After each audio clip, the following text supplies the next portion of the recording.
Hola amigos y amigas, ¿qué tal? Gracias por acompañarnos en su programa Hablemos de SIDA, una producción de la Comisión Nacional contra el SIDA, CONASIDA. Me muero de ansias por conocer este programa. Así es, yo no me aguantaba por llegar, de verdad. ¿Al canal o a dónde? Al canal, al programa, es que esto se viene enorme la temática. Eso es cierto. Así es. Hoy tenemos un programa en el cual vamos a quitar paradigmas. Un programa denominado Ni pecado, ni castigo divino. ni castigo divino. De eso es precisamente lo que vamos a hablar este día, pero desde ya quiero decirles que se preparen porque viene cargadísimo. Muy bueno. Y de hecho, qué bendición que también vamos Eso a es hablar cierto. de nuestro Padre Todopoderoso. Así que para ello, vámonos rápidamente con este reportaje y regresamos con la entrevista.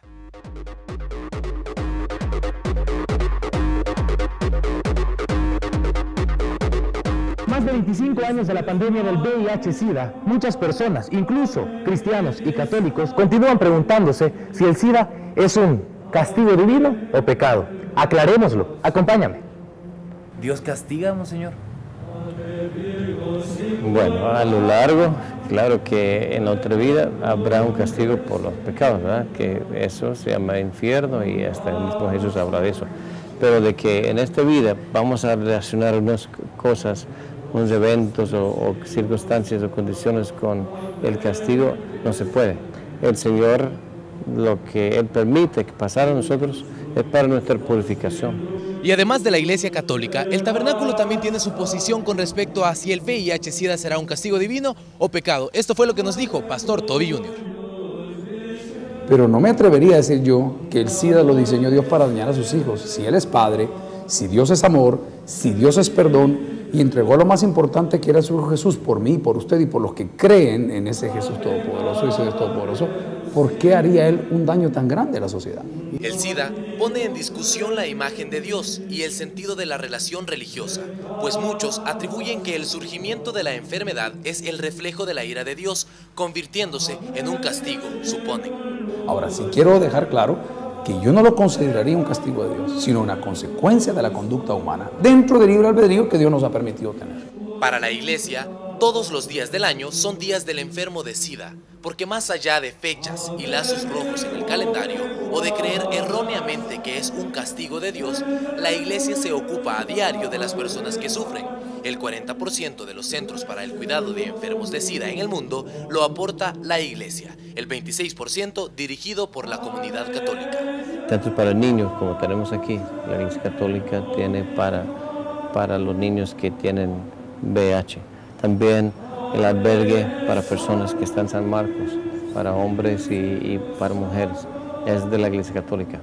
Y en todo el mundo, como más del 40% del cuidado inmediato de personas que tienen SIDA o VIH y sus dependientes o personas así cerca, es por la Iglesia Católica que reciben el cuidado y la ayuda.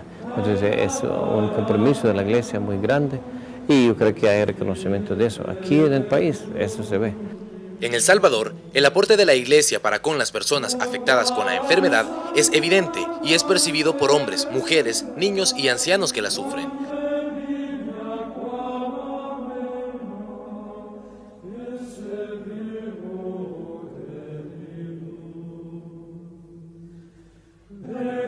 Dios es amor y Él ha venido por los justos y pecadores, pero el SIDA ¿es un pecado? El pecado está en no cuidar lo que la Biblia llama el templo del Espíritu Santo. El pecado está en no honrar a Dios con nuestras decisiones.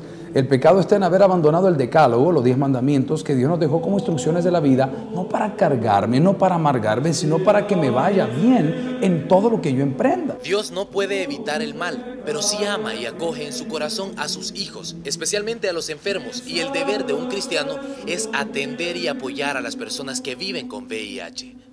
No se puede hablar de castigo ni de pecado porque no se sabe qué es ese misterio porque el Señor permitió. Y que yo lo veo como una cruz, como un sufrimiento, como una participación en la cruz de Cristo y también para nosotros es una oportunidad para compartir con los demás. Amigos televidentes, las mismas Sagradas Escrituras lo dicen en el libro de Corintios. Y ahora permanecen la fe, la esperanza y el amor. Estos tres, pero el mayor de ellos es el amor. ¿Será que tú les estás dando amor a las personas que viven con VIH-Sida? Tú como cristiano, como católico, ¿cómo utilizas tu fe? ¿Para darles alivio a estas personas o para atacarlos? Jesús dijo que lance la primera piedra el que no tiene pecado. Concluimos, el VIH-Sida no es ni castigo ni pecado. Para Hablemos de Sida, Ulises Gallegos. Hasta la próxima.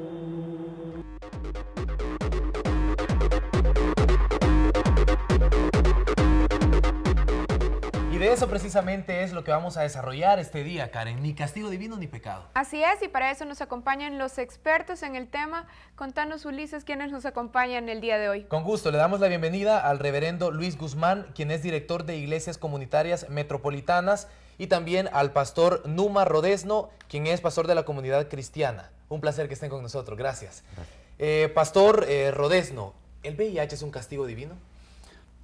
Bueno, yo creo que no en términos generales, ¿verdad? Pero ya al ver la conducta personal de alguien, yo lo que creo es que Dios ha plasmado parte de su naturaleza en toda la creación. Cuando nosotros estamos en contra de los principios de Dios, entonces la creación misma está en contra de nosotros. Y ahí viene entonces una serie de consecuencias en nuestra vida. Entonces, como una consecuencia del pecado, no un castigo. No un castigo, exactamente, porque si una persona se guarda en un pacto matrimonial con su esposa y le es fiel, no tiene ningún temor a que el SIDA pueda penetrar en su vida. Pero si esta persona se aparta del pacto con Dios, del matrimonio y de su fidelidad, lo más seguro es que pueda tomar el SIDA, ¿no? Por su promiscuidad. Entonces, esa es una consecuencia, ¿verdad? Pero hay personas, por ejemplo, en la iglesia murió una señora que era una mujer muy correcta, muy elegante, muy cristiana desde niña, pero su compañero, su esposo, se metió a andar con mujeres de la calle y resulta que tomó el SIDA y se lo transmitió a ella, dejando una niña en orfandad, ¿verdad? A consecuencia, entonces, no del pecado de ella, era una persona correcta, ¿no? Pero él se había inmiscuido en relaciones incorrectas y ahora vino y trajo el SIDA pues a su casa. Hay niños que nacen, ¿verdad? En la iglesia nosotros tenemos como unos 1.500 miembros y hay 5 adultos con SIDA y tenemos 2 niños con SIDA. Al decir que la persona estaba en esa conducta, entonces es como una consecuencia del pecado, pero ¿será que la consecuencia viene siendo entonces enviada del cielo o por qué Dios permitirá eso? ¿Qué piensa usted, reverendo Guzmán? Pues pensamos que en esencia Dios es amor y no va a castigar a sus criaturas, a sus hijos e hijas, no la va a castigar. Las consecuencias son las conductas, el modo de caminar del ser humano. Okay. Ahí está la cuestión. Reverendo, pero sin embargo persiste entre los cristianos de todas denominaciones ese estigma de que el VIH es pecado, que las personas que lo tienen son pecadoras, que debemos aislarnos de ellas. ¿Por qué persiste esta mentalidad en los cristianos, en los feligreses, en los devotos? Yo creo que una de las razones básicas es la ignorancia. Yo recuerdo una persona en la iglesia que es esa señora que murió su esposo de SIDA, después ella tenía también SIDA, y la fui a visitar una vez y ella me ofrecía una bebida. Y yo dije, no, yo no sé, y yo me voy a infectar de SIDA, voy a transmitir eso a mi esposa, a mis hijos, ¿qué va a pasar conmigo? Entonces me fui y fui a comprar un libro, ¿verdad? Inmediatamente, y el libro se llama Cuando el SIDA llega a tu iglesia. Y entonces decía ahí que Jesús mismo había tomado nuestros pecados y ha muerto por ellos, y que no existía nada que me asegurara de que yo no podía tomar el SIDA si estaba en contacto con ellos, pero que de todas maneras valía la pena darles cariño y amor y atenderlos y cuidarlos y consolarlos. Entonces,